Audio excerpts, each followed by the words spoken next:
இங்கிட்டுமே அப்படி நான் கூட கணக்கில் வீக்கு தான். ஆனால் நான் அதை கரெக்டாக எப்படி தெரியுமா ஈஸியாக கால்குலேட் பண்ணுறது. இதுவும் ஒரு டிப்ஸ் தான். ஓகே, தெரியாதவங்க ஃபாலோ பண்ணிக்கோங்க. இது நான் ஹைலைட்டில் போட்டு வர்றேன். எப்படி இருக்கா?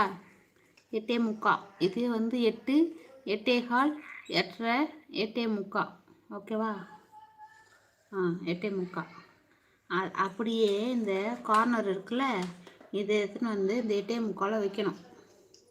நான் உங்களுக்கு தெரிகிற மாதிரி மடிக்கிறேன். இப்படி வைக்கணும். இப்படி இந்த பெரிய கோடு இருக்குல்ல, இது வந்து 9, இது வந்து 8:45. ஓகேவா?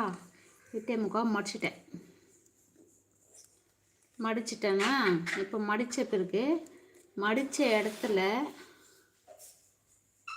மடிப்பு விழுதா? இது வந்து எவ்வளோ வருது? 4